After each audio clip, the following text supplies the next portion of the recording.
datang di channel YouTube aku, Yunika Galuh. Kali ini aku bakal sharing tentang sesuatu hal yang penting banget nih, apalagi buat teman-teman yang mau nikah. Hayo, siapa di sini yang mau nikah? Gimana perasaannya? Deg-degan nggak? Oke, jadi kali ini aku bakal sharing tentang syarat-syarat pernikahan secara administrasi. Nah, ini gunanya untuk nikah secara negara atau secara catatan sipil. Nah, yang aku sharingkan ini adalah syarat berkas nikah untuk yang non-muslim. Tapi kalau misal pun teman-teman itu muslim, syaratnya kayaknya nggak bakal beda jauh deh. Yuk, sebelum ke videonya jangan lupa untuk di like, di subscribe, dan di share ke teman-teman yang lagi membutuhkan. Langsung aja kita ke videonya. Nah, sebelumnya selamat buat teman-teman yang sudah akan nikah, udah ketok palu nih bakal nikah tanggal berapa. Selamat, dan selamat juga mempersiapkan segala persiapannya. Nah, jadi untuk hal pertama yang harus teman-teman kerjakan adalah lapor ke Pak RT atau ke pemuka agama setempat, misalnya ke Pak Ustadz atau misalnya ke pendeta untuk tanya syarat-syaratnya apa gitu kan. Kalau untuk yang Kristen gitu, biasanya setiap gereja itu punya syarat tersendiri untuk pemberkatan pernikahannya kayak gitu. Dan salah satunya yang harus dipenuhi adalah akta baptis kalau misalnya teman-teman mau pemberkatan pernikahan. Nah, itu mulai dari sekarang harus dicari itu akta baptisnya kemana, jangan sampai hilang ya kan. Nah, setelah itu, setelah ke pemuka agama, teman-teman bisa langsung ke Pak RT ya, ke Pak RT untuk minta surat pengantar mengurus pernikahan ya, mengurus pernikahan ke balai desa. Nah, sama Pak RT nanti pasti akan dikasih tahu syarat-syaratnya apa, prosesnya kayak gimana, kurang lebihnya kayak gitu. Nah, setelah sampai di balai desa, ya benar namanya ya, balai desa, benar ya.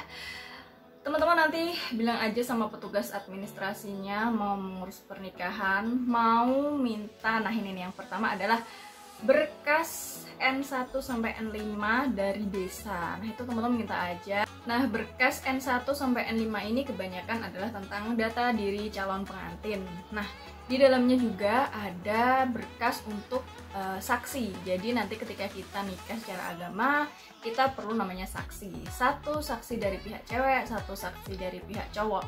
Nah, kedua saksi ini nanti pernyataan sebagai saksinya itu di bawah materai ya, materai 6.000 kalau pada zamanku. Iya, 2021 ya, ini masih terbaru ya guys ya.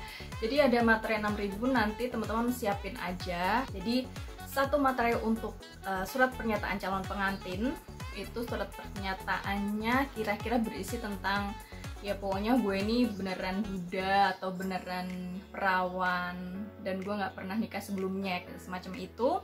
Kemudian yang satu untuk saksi mempelai wanita, satu untuk saksi mempelai pria, dan satu surat pernyataan dari pihak calon pengantin laki-lakinya. Berarti 4, cuma butuh 4 materi teman-teman. Nah, setelah itu jangan lupa teman-teman isi sesuai dengan data diri teman-teman. Nah, untuk syarat yang kedua adalah fotokopi KTP legalisir. Dan syarat yang ketiga adalah fotokopi akta kelahiran teman-teman calon pengantin ya, yang sudah dilegalisir juga. Nah, untuk legalisir KTP dan akta kelahiran ini teman-teman bisa datang ke Disduk Capil, Dinas Pencatatan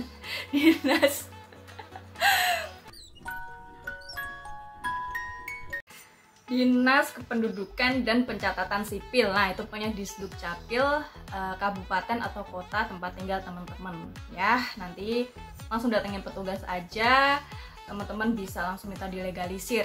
Itu kalau di Kabupaten Pati, sangat bangga sekali aku sebagai warga negara Kabupaten Pati ya kan. Pengurusannya cepet banget, itu nggak sampai seharian nunggunya. Itu cuman beberapa jam aja ditunggu udah langsung jadi legalisirnya. Terima kasih Kabupaten Pati, mantap. Nah, untuk jumlah legalisirnya itu berapa? Itu kemungkinan cuma dipakai pakai rangkap dua aja sih ya. Tapi kalau teman-teman mau legalisir 10 biji ya terserah gitu kan. Jadi minimal legalisir 5 lembar lah, itu buat cadangan juga teman-teman kan. Selanjutnya adalah fotokopi KK, kartu keluarga teman-teman ya. Oke, udah tau lah ya bentuknya kayak gimana. Nah teman-teman, untuk data dari KTP, akte kelahiran, dan KK ini harus sinkron ya. Pastikan ketiga data ini sinkron, mulai dari tanggal lahirnya, tempat lahirnya, namanya teman-teman itu harus sama. Kalau misalnya ada yang beda, segera diurus karena itu bakal pengaruh banget sama pencatatan sipil ini ya. Kalau ada yang beda harus segera diurus karena itu bakal memperlama proses kalian kayak gitu. Oke. Ya itu juga sih yang bikin pencatatan nikah aku mundur jadi 1 bulan. Yang kelima adalah fotokopi surat nikah orang tua atau akta nikah dari orang tua. Yuk mulai dicari dari sekarang. Tanya ke orang tuanya, di manakah akta pernikahan bapak dan ibu atau buku nikah, ya kan? Yang keberapa nih berarti? Yang keenam adalah fotokopi KTP 2 orang saksi ya. 1 orang saksi untuk mempelai pria, 1 orang saksi untuk mempelai perempuannya. Nah, untuk temen-temen yang misalnya nih beda daerah kayak aku dari Pati, suamiku dari Bekasi, itu kan beda ya. Untuk saksinya usahakan dia adalah orang dari tempat dimana teman-teman mencatatkan pernikahannya. Kayak aku, misalnya aku mencatatkan pernikahanku di Kabupaten Pati. Jadi aku memilih 2 orang saksi ini adalah orang Pati semua. Jadi untuk mempermudah ya kan. Kalau misalnya 1 dari Bekasi, 1 dari Pati, ribet nggak sih? Belum kita tahu jadwal pencatatan sipilnya kapan kayak gitu kan. Kemudian yang ketujuh adalah fotokopi akta kematian orang tua atau suami atau istri buat yang sudah duda atau janda seperti itu. Next, nah ini foto berdampingan. Ini adalah part paling seru ya kan. Foto berdampingan bersama pasangan sebanyak 4 lembar dengan ukuran 4x6. Ini untuk yang non muslim ya teman-teman. Kalau muslim itu setahu ada foto beda gitu, satu-satu gitu ya. Tapi kalau yang Kristen, yang non muslim itu fotonya berdampingan, backgroundnya biru ya teman-teman. Itu kayaknya semua tukang foto kayaknya tahu deh. Jadi langsung aja ke tukang foto, jangan lupa dandan yang cantik dan di foto berdampingan kayak gitu. Kalau dulu aku kayaknya kesusahan karena tinggi yang berbeda ya, jomplang banget, gue pendek banget kan. Selanjutnya, yang ke-9 ya, surat keterangan sehat dari puskesmas. Ini berlaku untuk calon pengantin pria dan calon pengantin wanita.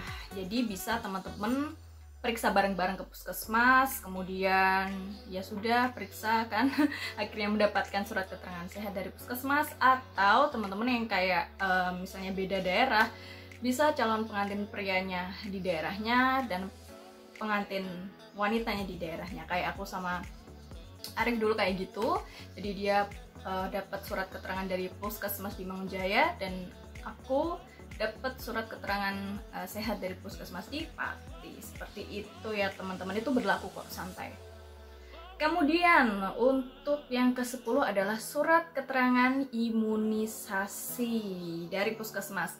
Ini khusus calon pengantin wanita. Jadi nanti untuk mempersiapkan pernikahan, teman-teman calon pengantin wanita wajib untuk